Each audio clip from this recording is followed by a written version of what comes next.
Bonsoir, avec quelques minutes de retard, me voici dans ce live, ce tout premier live de cette masterclass sur 3 jours, 3 soirs à 20 h où je vais parler de mes 3 programmes, des 3 programmes qui m'ont permis de créer de plus en plus la vie que je souhaitais créer, en tous les cas une vie beaucoup plus alignée que celle du départ. Alors je ne sais pas s'il va y avoir du monde sur ce live parce que bien que j'ai fait de la publicité, j'ai pas l'habitude de faire des lives. Enfin en général j'ai pas l'habitude de faire des lives programmés avec les horaires et tout. Mais là j'avais envie et vous pourrez revoir la rediffusion de ces lives jusqu'au 31 août. Et on me dit que la connexion est lente. J'espère que ça va aller au niveau de l'enregistrement. Bref, on verra bien. De toute façon, au pire des cas, je referai des vidéos qui ne seront pas en direct et ce sera très bien comme ça. C'était juste au cas où vous aviez des questions à me poser. Alors, je vais d'abord commencer par me présenter pour toutes les personnes qui ne me connaissent pas ou qui m'ont suivi récemment ou qui me suivent depuis très peu de temps. Je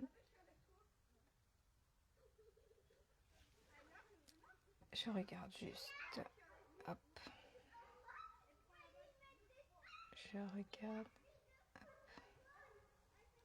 Hop. Ok.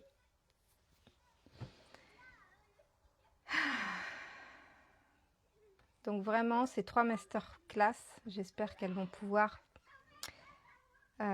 créer des prises de conscience. En fait, c'est vraiment ça mon but. C'est de vous permettre de voir votre vie ou vos souvenirs, vos croyances, vos pensées d'une manière différente. Donc, il va y avoir 3 soirs. Ce soir, où on va parler de reconnexion, la reconnexion à soi-même. Je vais aller dans le détail par rapport à ça, pourquoi c'est important et qu'est-ce que ça engendre le fait d'être déconnecté à soi-même. Demain, pour le 2e jour, on verra la guérison qui concerne les blessures d'âme. Pourquoi est-ce qu'on ne se comporte pas comme on devrait se comporter et pourquoi est-ce qu'on agit et on réagit d'une certaine manière selon certaines situations. Pourquoi certaines personnes réagissent d'une certaine manière à la même situation alors que d'autres réagissent différemment. Bref, nous verrons ça dans Guérison demain.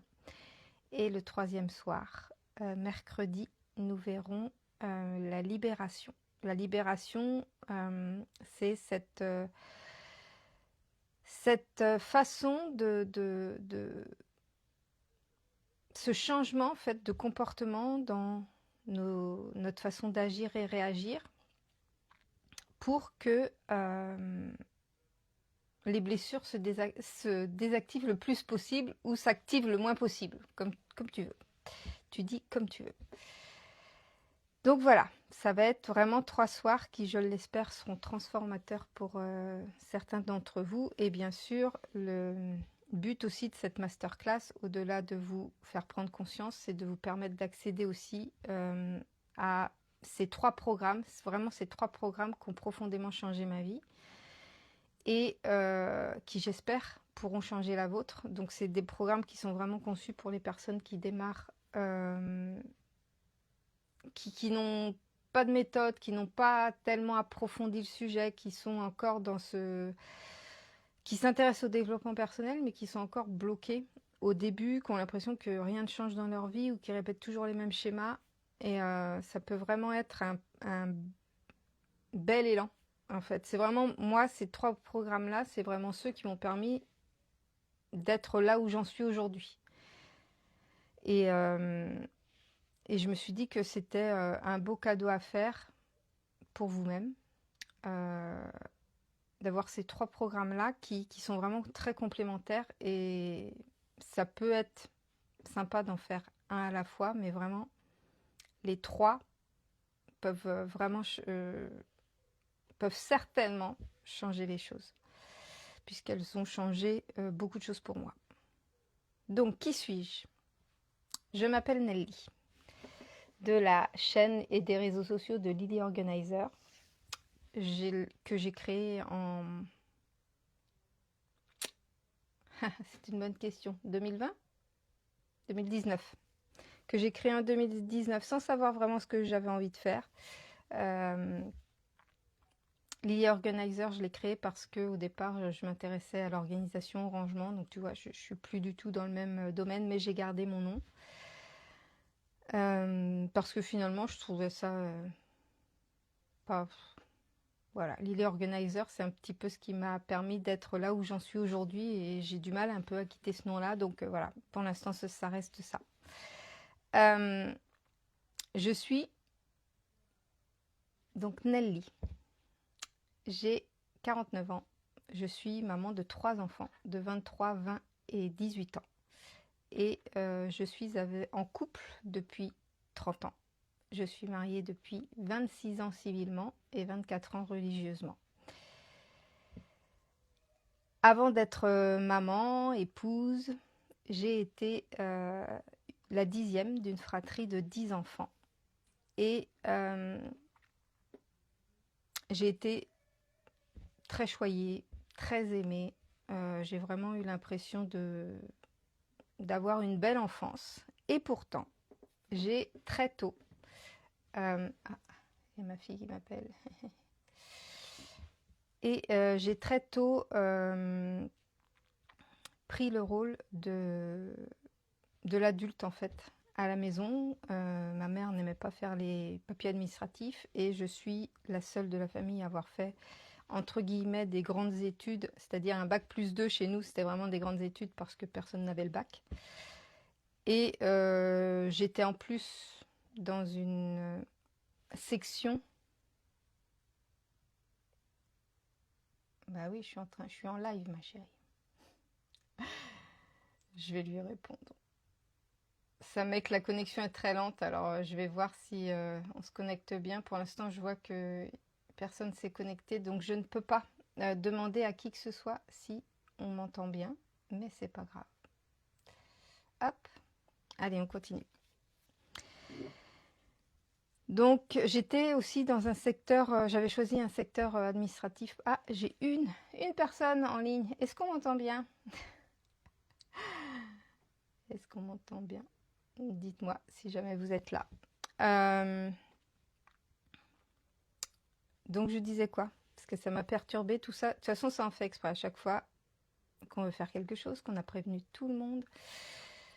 Eh bien, on ne peut pas s'empêcher d'être embêté quand même. Bref. Ok. Alors,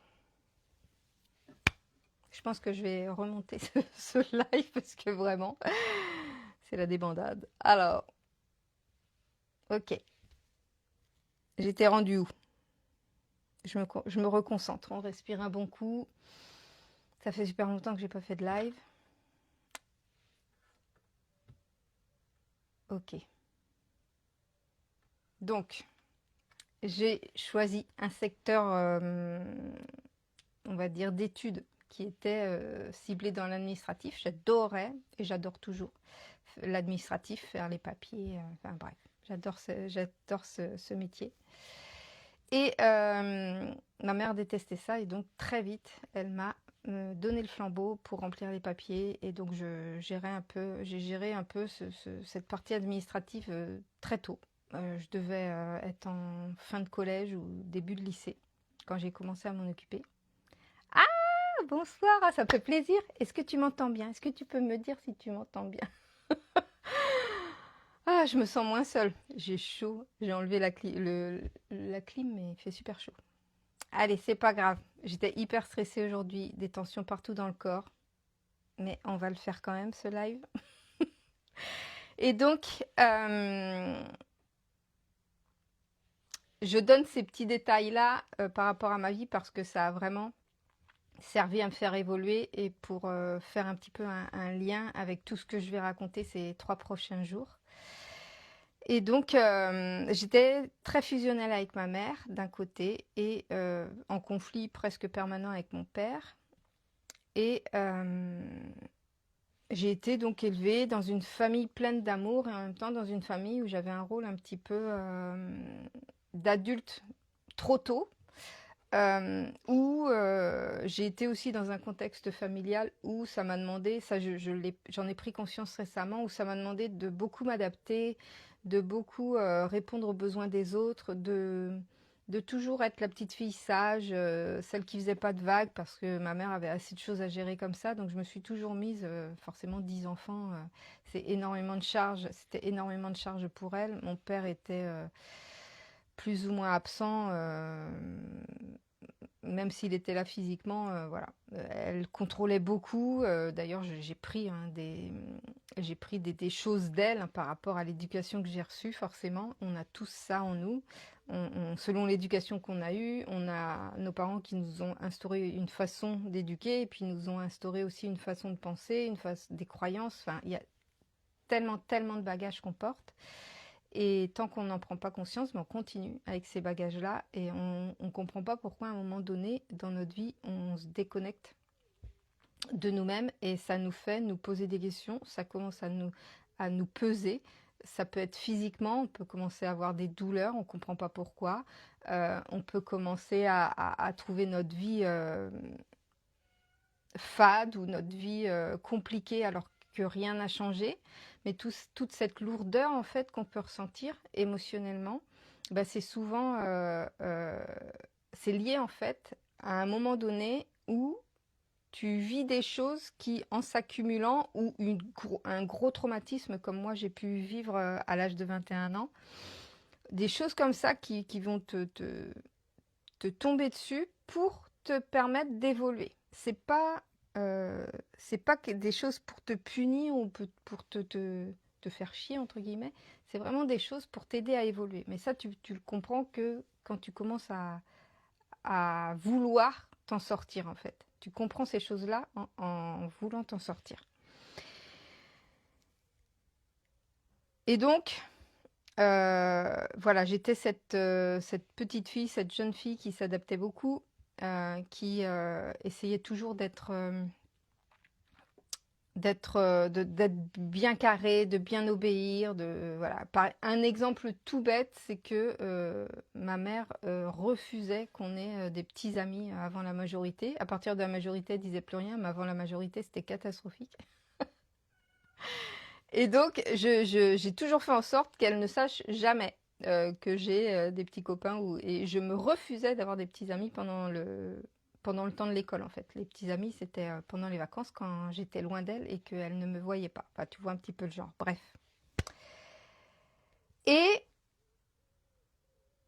sortie de ce contexte-là où je m'adapte beaucoup, où je veux toujours faire plaisir, où je m'adapte aux besoins des autres, aux envies des autres, où je suis une enfant choyée, hein, quand même, beaucoup aimée, choyée, vraiment, pour moi, je vis dans le monde des bisounours. Je rencontre d'abord mon chéri, qui là commence à déstabiliser un petit peu mon équilibre dans le sens où bah, lui ne fonctionne pas comme moi et tout le monde sait, si vous avez été en couple, que l'un déteint sur l'autre. En fait, à force d'être ensemble, ben, la force de l'un rend l'autre plus fort et puis la faiblesse de l'un rend l'autre plus faible. Bref. Et donc là, je vois qu'il y a quelque chose qui commence à changer. C'est comme une prise de conscience en fait. Et à l'époque, je mets ça sur le dos de ah bah avant j'étais chanceuse et puis depuis que j'ai rencontré mon chéri, je suis plus chanceuse. Il m'arrive plein de merde. Et donc je le rencontre, j'ai 19 ans, je suis à ma 2e année d'études. Déjà, je redouble ma toute dernière année d'études. Donc ma mère, elle met ça sur le dos de mon chéri. Enfin bon, bref. Et après, je suis embauchée directement dans une entreprise. Dès la sortie du BTS, je suis embauchée dans une entreprise. Et là, pareil, moi, monde des bisounours, je crois que tout va bien aller, que du moment que je m'adapte, du moment que je fais tout ce qu'on me demande, du moment que je rends service, du moment que je réponds aux besoins des autres, eh ben, on va m'aimer, on va me reconnaître, on va reconnaître ma valeur, tu vois, je pars vraiment avec cette idée-là, en fait, que du moment que je donne le meilleur de moi-même, on va forcément me le rendre. Sauf que là, je tombe sur une entreprise où ou c'est jamais assez bien, ou ce que je fais n'est jamais assez bien, ou quand je m'investis sans rien demander en retour, c'est nul aussi, enfin, on reconnaît rien du tout, ou on, on me rabaisse sans arrêt. Enfin, il y a vraiment le jour et la nuit par rapport à ce que j'avais connu jusque-là, parce que j'avais jamais eu de contexte comme ça. J'étais toujours valorisée chez moi, avec mes parents, avec mes frères et sœurs. En plus, j'étais la petite dernière, donc chouchoutée. Et avec mon chéri, j'étais très aimée aussi. Puis là, je tombe sur des personnes qui, malgré tout ce que je donne, me traitent comme de la merde et sous-estiment ce que je fais. Et j'ai beau, peu importe ce que je fais, ça marche pas. Au bout de 7 ans, je quitte cette entreprise. Et là, je me dis, oh, bah, c'est de la faute des patrons, c'est de la faute de l'entreprise, c'est eux qui ne reconnaissaient pas ma valeur. C'est pas grave, j'ai changé d'entreprise. J'ai eu du mal quand même, parce que pendant 7 ans, j'ai cru que je pouvais les changer, que je pouvais leur prouver que j'avais de la valeur. Et donc, je me retrouve à partir de cette entreprise au bout de 7 ans. Et sans aller consulter, sans voir de psy, rien du tout, pensant que, loin des yeux, loin du cœur, tu vois, en fait, pas du tout. C'est quelque chose qui m'a rongé de l'intérieur. Je me reconnais tellement. C'est quelque chose qui m'a rongé de l'intérieur et donc je me retrouve à postuler ailleurs. Donc je cherche des patrons sympas, tu vois, vraiment, je cherche l'entreprise idéale. Donc une entreprise près de chez moi, une entreprise où les patrons sont gentils, où ils me font des compliments, où ils reconnaissent au moins mon travail et où j'ai envie de m'investir, tout ça. Et bizarrement, je tombe sur ces entreprises-là. Les patrons suivants que j'ai eus, tous les patrons que j'ai eus, j'en ai eu 4 de plus ensuite, sauf non, le cinquième, il était vraiment pas terrible. Mais les 4 patrons que j'ai eus ensuite étaient extrêmement gentils. Vraiment, j'étais très bien. Sauf que tous les 3 ans, je démissionnais. Tous les 3 ans, il y avait quelque chose qui faisait que ça ne fonctionnait pas. Et au bout de 1 fois, 2 fois, 3 fois, je dis, c'est pas possible.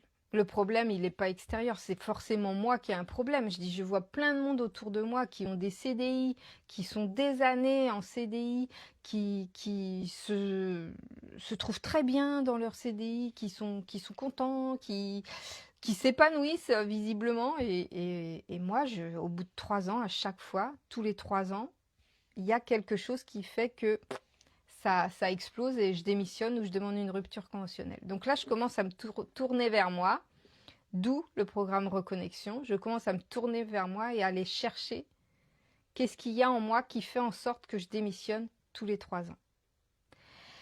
Et en fait, ce que j'ai remarqué, c'est que je me racontais des histoires par rapport à cette première expérience professionnelle où j'ai été malmenée, mais je les remercie. Vraiment, cette première expérience professionnelle, elle m'a permis d'en être là où je suis aujourd'hui. Et vraiment, je les remercie d'avoir été aussi méchants et cruels par rapport à la victime que j'étais. Et je les remercie de m'avoir ouvert les yeux, de m'avoir redonné mon pouvoir.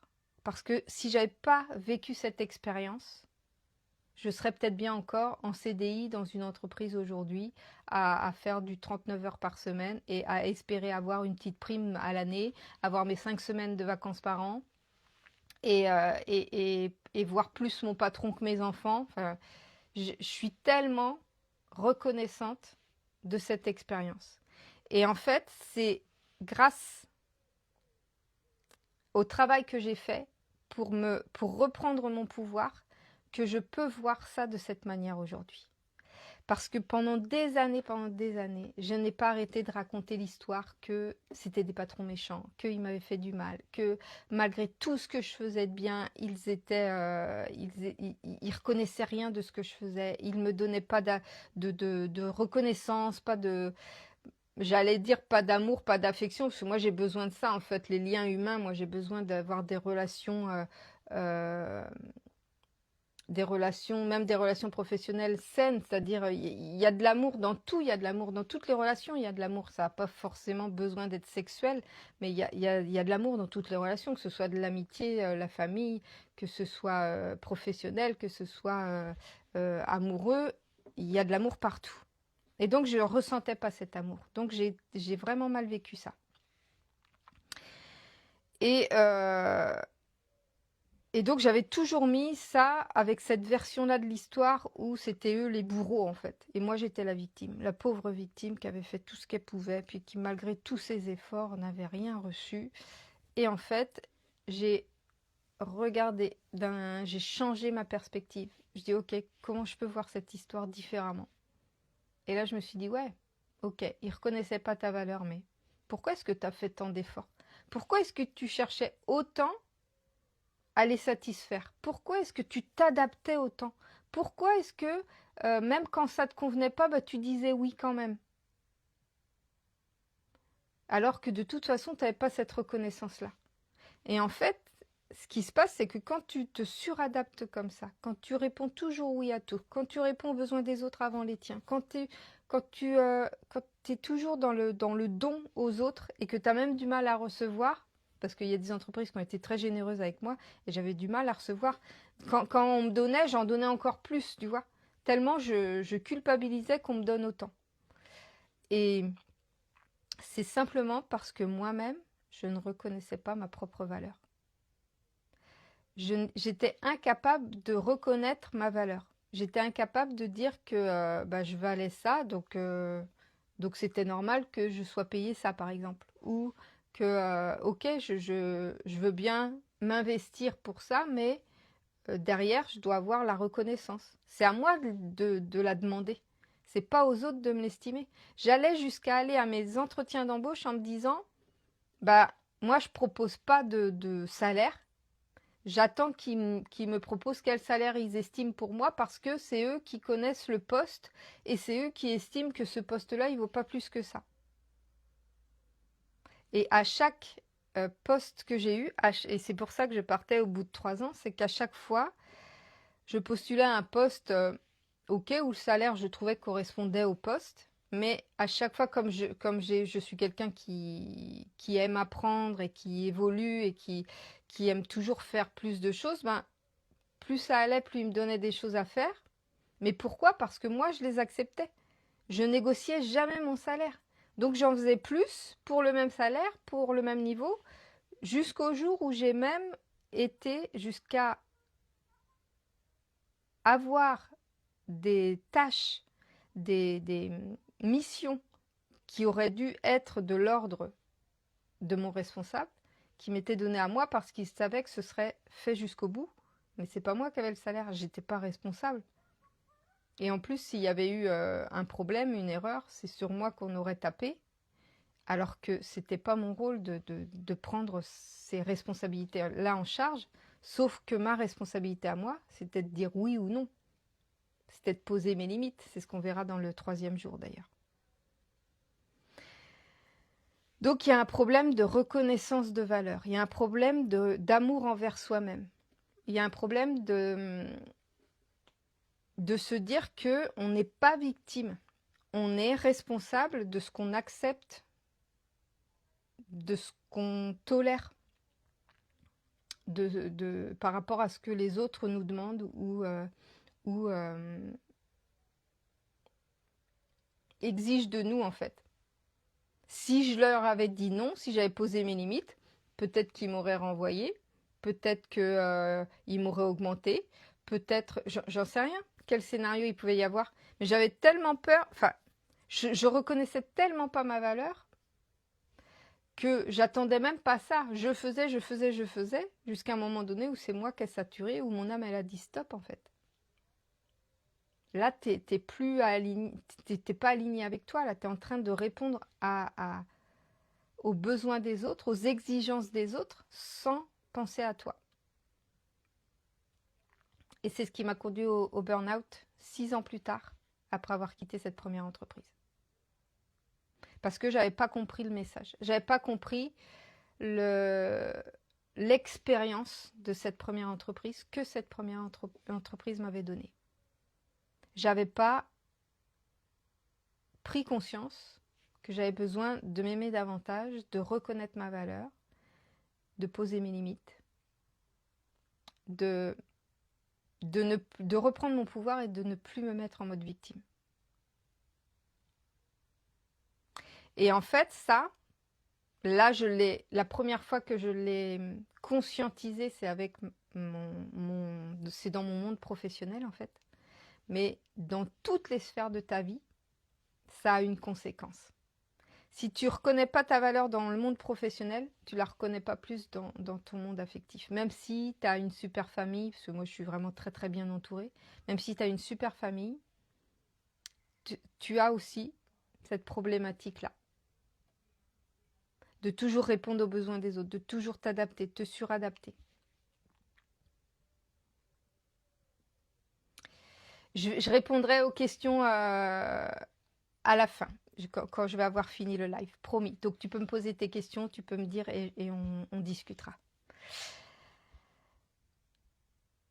Donc ce qu'il a fallu que je fasse, c'est que les histoires que je me racontais depuis des années, je les vois avec un nouveau regard, sous un nouvel aspect. Que je change ma perspective pour pouvoir reconnaître que j'étais pas une victime, mais que j'avais inconsciemment eu des comportements, des agissements, des réactions qui ont engendré encore davantage de manque de reconnaissance, le fait qu'on me donne plus de choses que ce que j'étais censée faire, le fait qu'on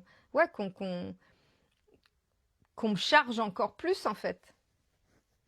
Et je te dis, ça fonctionne dans la famille. Là, j'ai reconnu et je crois que c'est ce qui a été le plus difficile pour moi à reconnaître, c'est par rapport à mes enfants. De reconnaître alors on met souvent ça sur le dos du fait d'être mère et que bah, tes enfants, t'as voulu des enfants, donc tu les élèves et donc tu dois penser à eux en premier, il faut répondre à leurs besoins, ok. Mais à un moment donné, tes enfants, ils vont prendre leur envol. À un moment donné, tes enfants, ils ont aussi besoin de grandir et de faire leurs propres expériences. Et ce fait de toujours répondre à leurs besoins, de toujours m'adapter, me suradapter, je leur ai enlevé leur pouvoir. Je les ai rendus fragiles. Moi, je me suis fragilisée et en voulant protéger, j'ai fragilisé aussi ceux que j'aimais. Donc, la reconnexion à soi-même, c'est changer ces histoires qu'on se raconte. C'est aussi regarder là où on dit encore que « Ah, je suis comme ma mère, je suis comme mon père. Ah, mais on dit que je suis comme ça. On a toujours dit que j'étais comme ça. Je sais pas, on a toujours dit que j'étais tête en l'air. Ou on a toujours dit que moi, j'étais gentille. Ah, on a toujours dit que j'étais... je sais plus ce que je dis, tête en l'air, je sais plus ce que j'ai dit. Enfin, bref, il y a des choses comme ça où on t'a inculqué, qu'on a vraiment inscrit dans ton inconscient, dans tes croyances, que tu étais de telle ou telle manière. Parce que tu as... je pense qu'on le fait tous en tant qu'enfant. On se voit dans le regard de ceux qu'on aime. Et en fait, on a l'impression qu'on est une certaine personne, sauf que cette personne-là telle qu'on nous définit, elle a été créée à partir du regard des personnes en face. Et si toi, tu ne crées pas ton propre regard, tu crées une déconnexion avec toi-même. Et c'est ce qui arrive au moment où tu vis soit une accumulation de situations désagréables, ou soit un gros truc comme moi j'ai connu avec le harcèlement moral. Soit tu connais vraiment un gros truc ou le burn-out, soit tu connais... Parce qu'il y a eu le harcèlement moral à ma première entreprise. J'ai cru être sauvée en cherchant d'autres entreprises, d'autres postes. Je démissionnais tous les 3 ans jusqu'à ce que je fasse mon burn-out et que je dise « Ah, là, c'est pas possible. Moi, je veux pas être une dépressive. Je dis, je veux pas finir ma vie sous cachet, quoi. Déjà, quand on m'a annoncé que je serais minimum 1 an avec un traitement, c'était la fin de ma vie. Je connaissais autour de moi, enfin, dans ma famille, pareil, les croyances dans ma famille, que ce soit du côté de mon père ou de ma mère, on n'avait pas arrêté de nous dire qu'il y avait plein de tantes qui étaient folles, soi-disant. On ne sait même pas ce qu'elles avaient comme maladie. Peut-être bien qu'elles étaient dépressives, peut-être qu'elles avaient... qu'elles étaient bipolaires. Mon père était bipolaire. Enfin, je veux dire, on est conditionné avec plein de choses qu'on nous a ancrées en tête, en fait, en disant, bah voilà, moi, on m'avait dit, si tu tombes une fois en dépression, tu es dépressif toute ta vie. Parce que j'avais eu un exemple que une personne qui avait été dépressive toute jeune est restée dépressive toute sa vie. Et je me suis dit, c'est pas possible. Donc quand on tombe en dépression, on est dépressif toute sa vie. Ou on est fragilisé toute sa vie. Et en plus, il y avait ça, puis il y avait le fait que, ah oui, mais si tu pètes un plomb, si tu fais un burn-out, si tu es en dépression, bah, tu es faible. Tu es une personne faible parce que tu fais une dépression, parce que tu fais un burn-out, donc tu étais faible. Alors moi, tout ça, j'y croyais et je me disais, ah yeah, je fais un burn-out, donc je suis faible, donc je suis pas comme ma mère qui était hyper courageuse, qui a assumé tellement de choses, qui a élevé presque une famille entière à elle toute seule, qui s'est remise à travailler alors qu'elle venait d'élever ses 10 enfants. Mon père avait arrêté de travailler parce qu'il n'arrivait plus à travailler et je pense que c'était vraiment lié à sa bipolarité. Et, hum, et voilà, et je voyais ma mère comme un héros, quoi. Et donc, je me mettais cette pression-là d'être comme ma mère. Tu te rends compte, j'aimerais trop être comme ma mère, être aussi forte que ma mère. Et en fait, quand tu te reconnectes à toi, que tu reviens vraiment à qui tu es, que tu commences à voir les choses d'une perspective différente, tu te rends compte qu'en fait, pourquoi ma mère refusait qu'on ait des petits amis avant 18 ans, c'est parce qu'elle était incapable émotionnellement de gérer des chagrins amoureux. Elle était incapable de gérer certaines choses et donc elle les bloquait, elle contrôlait un maximum pour éviter, elle, d'être touchée émotionnellement.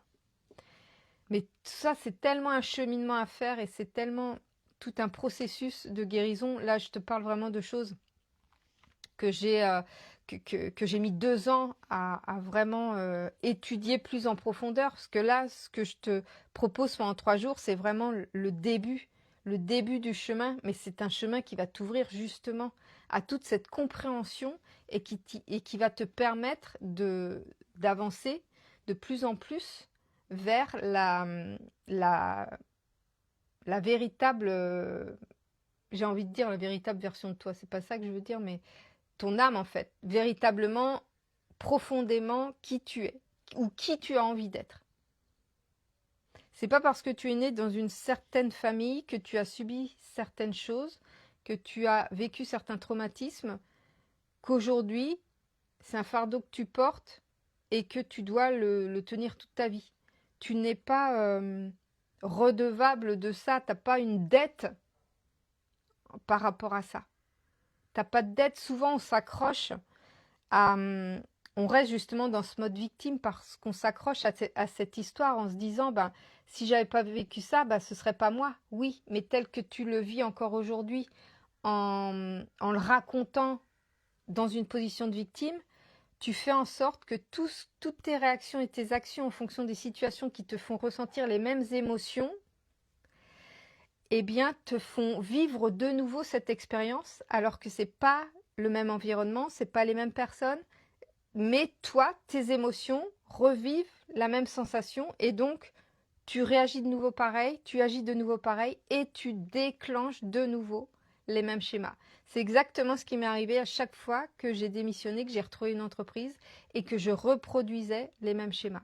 Je démissionnais tous les 3 ans parce que tous les 3 ans, je trouvais qu'on ne me mettait pas en valeur. Je trouvais que le travail que je faisais aurait dû être payé bien plus que ça.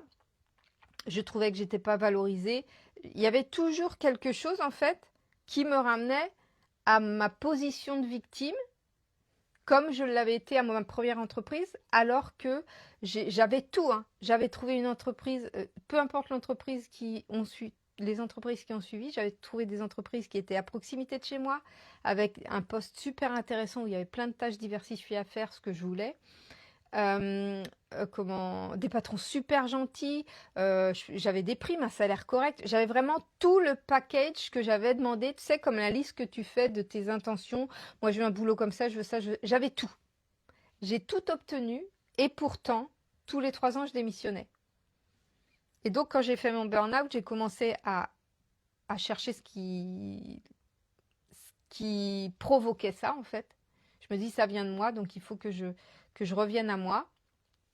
Et c'est en allant euh, revoir toutes ces histoires que je me racontais et apprendre à les raconter d'une manière différente, d'une perspective différente, où je prends la responsabilité de ce qui me concernait, que ça m'a permis de mettre un terme à cette histoire et de créer vraiment quelque chose qui soit aligné avec moi.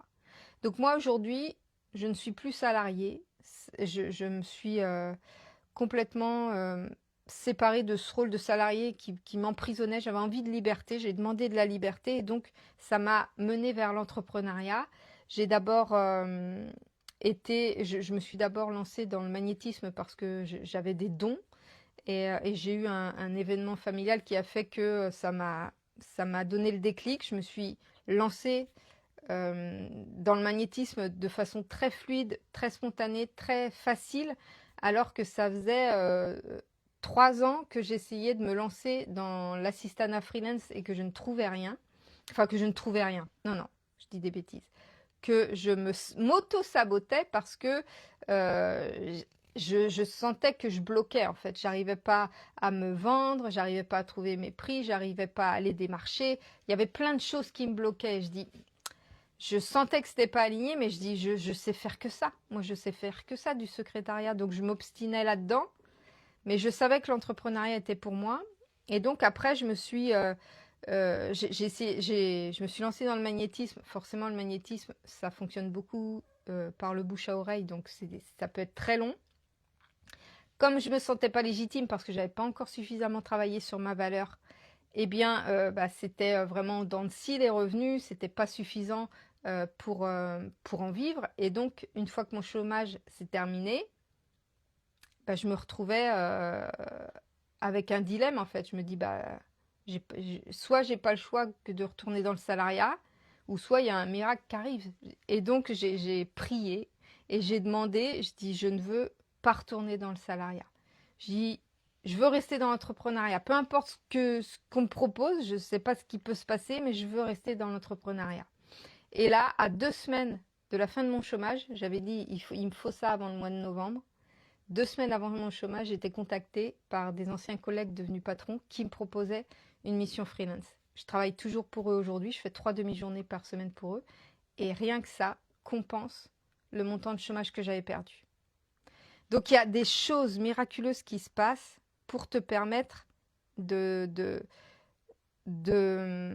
créer la vie pour laquelle tu es faite, profondément, ou pour laquelle ton âme est faite sur cette terre. Et à chaque fois que tu le comprends et que tu te laisses plus de choix et que tu dis j'ai la foi qu'il va se passer quelque chose, que tu es profondément convaincu que ça ne peut pas être contre toi, il y a des choses magiques qui se passent. Sauf que on a beaucoup de mal à accepter ça, à avoir la foi, à accepter qu'un miracle peut se produire parce qu'on a nos blessures qui s'activent. On a peur, on a des blessures qui s'activent et on verra ça demain dans le live de guérison. Toujours est-il que aujourd'hui, le simple fait d'avoir changé mon histoire de base, d'avoir arrêté de me positionner en mode victime et d'avoir pris mes responsabilités de ce que je vivais, de ce que j'avais vécu, ça m'a permis de créer un métier sur mesure, parce que moi, ça concernait principalement, au départ, ça concernait principalement ma profession, en fait, mon côté professionnel, le secteur professionnel. Et ça a complètement changé ma vie, puisque aujourd'hui, si j'ai envie d'être en vacances, enfin, je prends autant de vacances que je veux, je les prends quand je veux. C'est pas parce que je travaille en freelance pour mes anciens collègues là que je peux pas. Enfin, je dépends de personne en fait, je dépends de moi-même. Donc je fais vraiment ce que je veux. À côté de ça, j'ai maintenu le magnétisme. Et là, aujourd'hui que j'ai travaillé sur ma valeur et que j'ai pris conscience de ma valeur, j'ai augmenté mon chiffre d'affaires en magnétisme. C'est quelque chose d'incroyable parce que j'ai pas fait de publicité, j'ai pas démarché, j'ai pas refait de flyer, j'ai rien fait. Vraiment, je n'ai rien fait. Et au mois de juin, j'ai plus que doublé mon chiffre. Et au mois de juillet, c'est en 15 jours, j'ai fait autant qu'au mois de juin. Et j'ai halluciné de ça, ça m'était jamais arrivé. Ça ne m'était jamais arrivé. Et ça, c'est juste en travaillant sur ma valeur. Mais tout ça vient une fois que tu as commencé à te reconnecter à toi-même. Tu dois d'abord accepter que les histoires que tu te racontes ou que tu as été victime d'une situation, tu avais ta part de responsabilité. Et je sais que dans certaines histoires d'enfance où on a été maltraité, etc., bien sûr que tu n'es pas responsable du fait que ton parent ou je ne sais pas qui t'ait maltraité. Mais par contre, aujourd'hui, tu as la responsabilité de ne plus laisser agir ce traumatisme-là dans ta vie actuelle. Tu as le pouvoir de reprendre ta vie en main malgré ce traumatisme-là. Et c'est ça qu'on a beaucoup de mal à comprendre parce que ça fait partie un petit peu de notre histoire et on a du mal à accepter. Enfin, on prend le fait de prendre nos responsabilités comme le fait d'abandonner cette partie de nous. C'est pas de l'abandon, c'est ne plus en faire un fardeau, mais en faire une force. C'est de transformer un fardeau en force. C'est de transformer ce qui nous a fait souffrir en puissance aujourd'hui pour nous transcender, pour vraiment créer une vie qui nous corresponde vraiment. Donc le programme Reconnexion qui va être compris dans ce bundle que je propose, je l'offre pas. Je l'offre à un prix exceptionnel, mais que je propose jusqu'au 31 août. Cette première partie reconnexion, elle est vraiment liée au détachement que tu vas devoir faire de toutes ces histoires, de toutes ces croyances, de toutes ces influences de ton monde. Ça va vraiment te faire creuser, en 15 modules, ça va vraiment te faire creuser au cœur de tout ce que tu croyais vrai, réel. Tu vas te rendre compte que, waouh, si je regarde ça d'un œil nouveau, ça n'a plus rien à voir. Et là, tu vas commencer à reprendre ton pouvoir.